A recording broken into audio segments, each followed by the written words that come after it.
Olá pessoal, tudo bem? Sejam muito bem-vindos ao nosso canal. Antes de mais nada, eu vou te dar 3 segundinhos para você entrar lá e clicar no botão do like e se inscrever no nosso canal. Isso é muito importante para nós.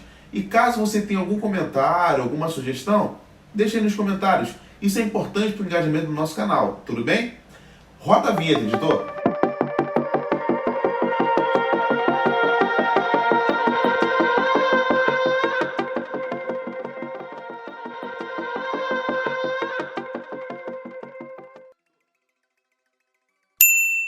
Então, pessoal, hoje nós daremos o início a uma série de estudos. Nós iremos fazer um panorama sobre todos os livros da Bíblia e hoje nós começaremos pelo livro de Gênesis. Serão estudos bem rápidos, dirigidos, de 15 minutos, um pouquinho menos, um pouquinho mais, e que possa te mostrar um panorama completo da Bíblia. A Raquel Brandi tem feito as leituras diárias e aí toda sexta-feira às 11 horas terá vídeo novo no nosso canal, tudo bem? Então vamos lá, o primeiro livro. Nós vamos falar do livro de Gênesis. Antes de nós falarmos propriamente dito do livro de Gênesis, eu preciso explicar algo para vocês. A nossa Bíblia ela é dividida em 2 partes. Nós já sabemos, o Antigo Testamento e o Novo Testamento. Teologicamente, o Antigo Testamento ele é dividido em algumas partes. Vou falar agora. Pentateuco, os livros históricos, livros poéticos, os profetas maiores e os profetas menores. Já o Novo Testamento, ele é dividido em livros dos evangelhos, livro histórico, que é apenas o livro de Atos dos Apóstolos, as epístolas, que são as cartas, e o livro de Revelação, que é único e exclusivamente o livro de Apocalipse. Então, ao longo do nosso estudo, nós iremos nos situando onde nós estamos dentro de cada grupo de livros, tá ok? Então, voltando aqui, vamos falar do Antigo Testamento, do primeiro livro do Pentateuco, que é o livro de Gênesis, tudo bem? Digamos que o pano de fundo do livro de Gênesis é a obra de Deus na criação e na salvação. A autoria desse livro está apontada para Moisés, como nós podemos perceber no livro de Êxodo 17:14 e 34:27. No livro de Deuteronômio também, no capítulo 31, versículo 29 a 24, e em Atos dos Apóstolos 7, versículo 22. Porém, esse livro, essa autoria desse livro, ela foi contestada algumas vezes no passado. Por exemplo, em 1671, Baruch Spinoza, ele insinuou que esse livro podia ter sido escrito por Esdras. Ao longo desse tempo, outros estudiosos também questionaram. Porém, hoje está confirmada. Eu vou deixar aqui para vocês as bíblias que eu utilizei para este estudo e também a literatura que eu utilizei. Assim você pode entrar lá e pesquisar também. Beleza?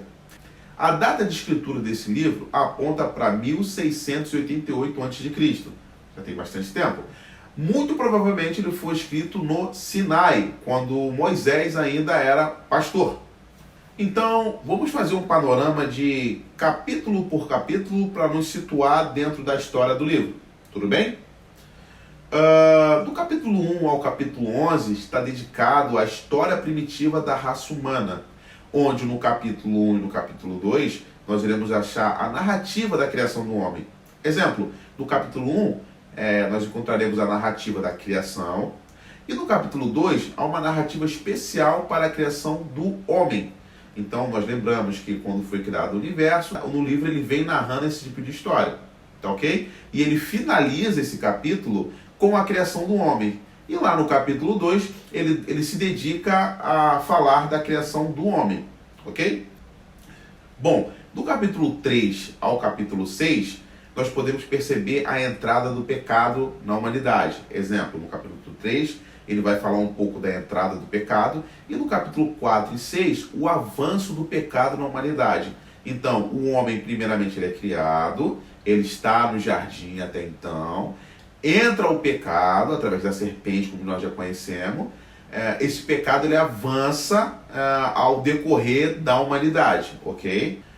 Então no capítulo 6, 7 e 8 há a narrativa do dilúvio, onde no capítulo 6 o autor ele mostra a causa do dilúvio. No capítulo 7 ele mostra a vinda do dilúvio. E no capítulo 8 a consequência desse dilúvio. Uma leitura muito interessante para nós entendermos um pouco o que aconteceu no dilúvio e como aconteceu. Bom, Do capítulo 9 ao capítulo 11, nós encontraremos a narrativa da nova geração, onde houve um novo começo com Noé. Então, veio o dilúvio, após o dilúvio, vem o recomeço com Noé, ok? E lá no capítulo 11, nós iremos perceber uma nova rebelião em Babel. Por exemplo, daí, muitos historiadores dizem que veio a divisão das línguas mundiais, porque até então, todos eles falavam apenas uma língua. Isso está lá no capítulo 11. Também é um estudo muito gostoso de fazer e é bem interessante para entendermos um pouco a questão do multicultura do mundo. Então, do capítulo 12 ao capítulo 24, nós iremos encontrar a história do povo hebreu, onde desses capítulos, do 12 ao 24, nós iremos encontrar a vida de Abraão, que é o primeiro patriarca. Do capítulo 21 ao 26, nós iremos encontrar tudo sobre a vida de Isaac, que é filho de Abraão, tá ok? No capítulo 21 ao capítulo 24, nós iremos ter a história de Isaac.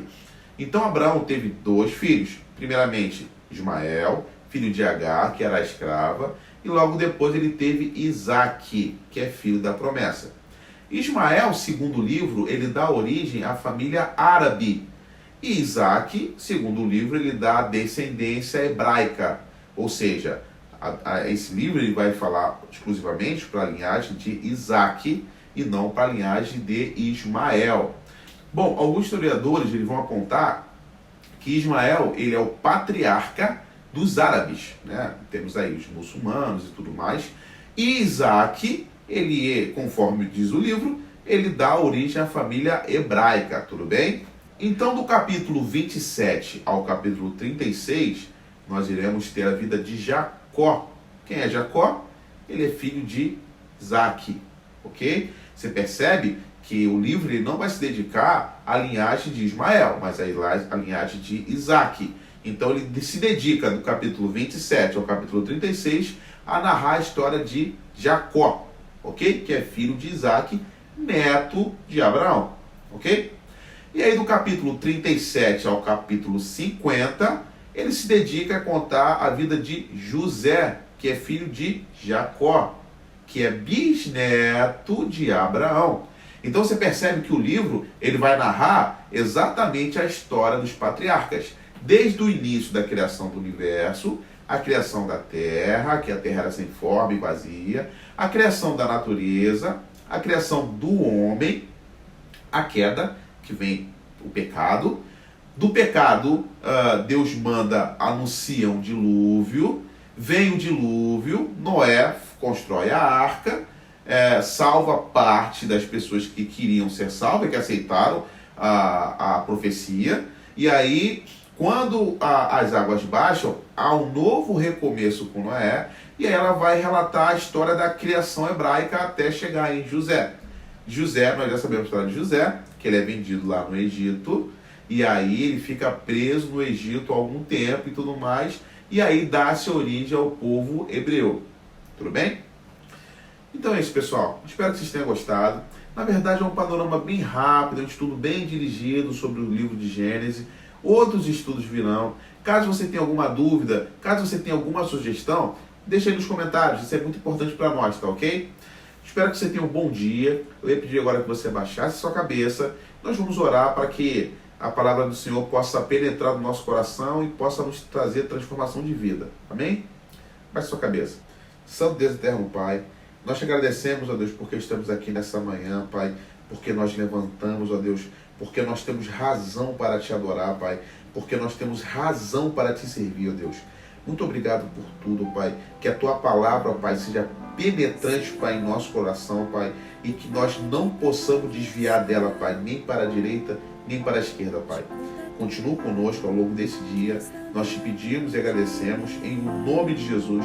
Amém.